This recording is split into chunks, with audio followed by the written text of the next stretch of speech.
नमस्कार दोस्तों, आपका मेरे इस यूट्यूब चैनल हिंदी कहानी पर स्वागत है। छोटी शरारत की बड़ी सीख। विकास और राहुल दोनों 5वीं कक्षा में पढ़ते थे। दोनों बहुत शरारती थे। वो दोनों एक साथ ही स्कूल में पढ़ने आया जाया करते थे।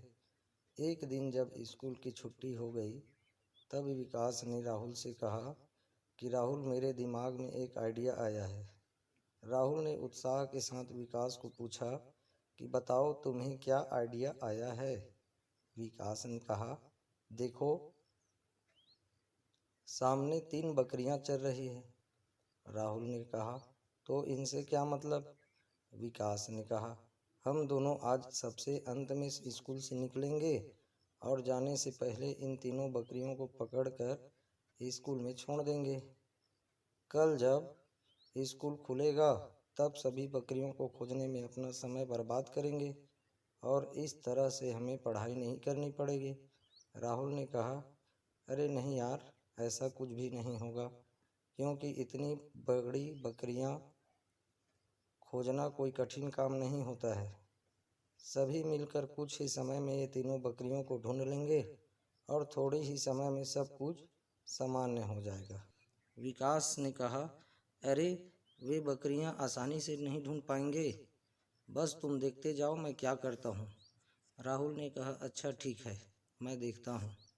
दोनों छुट्टी के बाद पढ़ाई के बहाने अपने क्लास में बैठे रहते हैं और जब सारे लोग स्कूल में से चले गए तब ये दोनों उन तीनों बकरियों को पकड़कर क्लास में ले आए। इसके बाद विकास ने इन तीनों बकरियों पे सफ़ेद रंग से नंबर लिख दिए। विकास ने पहली बकरी पे नंबर 1 लिख दिया, दूसरी बकरी पे नंबर 2 लिखा और तीसरी बकरी पे 4 नंबर लिख दिया। तभी राहुल ने उनसे पूछा कि विकास, तुमने तीसरी बकरी पे नंबर 4 क्यों लिखा। विकास ने कहा, अरे दोस्त, यही तो तरीका है मेरा। राहुल ने कहा, अरे तुम बताओ, आखिर तुम्हारे दिमाग में क्या चल रहा है, मुझे कुछ समझ में नहीं आया। विकास ने कहा, कल सभी तीसरे नंबर की बकरी ढूंढने में पूरा दिन निकाल देंगे और तीसरे नंबर की कोई बकरी है ही नहीं, इसलिए वो उन लोगों को कभी मिलेगी ही नहीं। अगले दिन दोनों दोस्त समय से कुछ पहले ही स्कूल में पहुंच जाते हैं। थोड़ी देर में स्कूल के अंदर बकरियों के होने के कारण बहुत ज़्यादा शोर मच जाता है। सभी लोग चिल्ला रहे थे। तभी किसी ने कहा कि ये पहले, दूसरे और चौथे नंबर की बकरियां तो आसानी से मिल गई, लेकिन ये तीसरे नंबर की बकरी पता नहीं कहाँ पर है। सभी लोग उस तीसरे नंबर की बकरी को ढूंढने लगते हैं। स्कूल का सारा स्टाफ उस तीसरे नंबर की बकरी को ढूंढने का बहुत प्रयास करता है, किंतु किसी को भी तीसरे नंबर की बकरी नहीं मिलती है, क्योंकि तीसरे नंबर की कोई बकरी थी ही नहीं। स्कूल में सभी परेशान हो जाते हैं, लेकिन विकास और राहुल बहुत खुश होते हैं। विकास ने राहुल से कहा, देखा ना, तुमने मेरा आइडिया काम कर गया। राहुल ने कहा, हाँ यार, तेरा आइडिया काम कर गया। इस कहानी को पढ़ने के बाद हमारे चेहरे पे हल्की सी मुस्कान आना स्वाभाविक है, किंतु हमें इस कहानी से जो संदेश मिलता है वो भी समझना ज़रूरी है।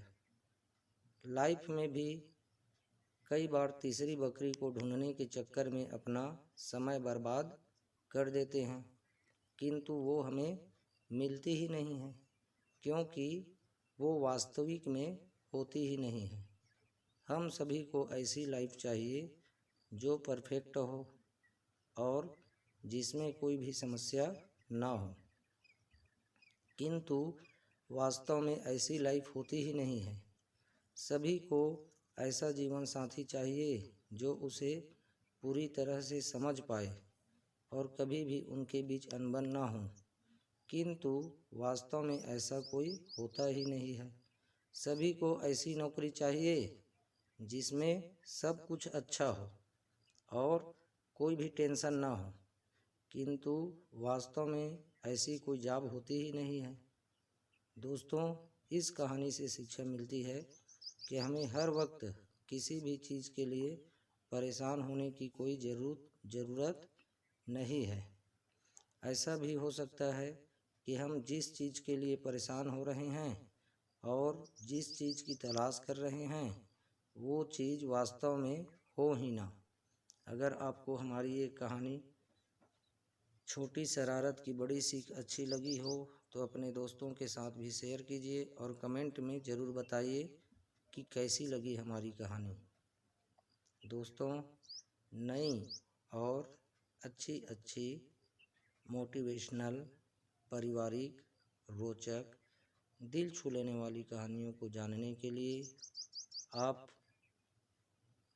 मेरे YouTube चैनल हिंदी कहानी को सब्सक्राइब अवश्य करें और घंटी के निशान को अवश्य दबाएं ताकि जो भी वीडियो अपलोड करूं वो सबसे पहले आपके पास पहुंचे। धन्यवाद। आप हमेशा खुश रहें, मुस्कुराते रहें, मस्त रहें, व्यस्त रहें।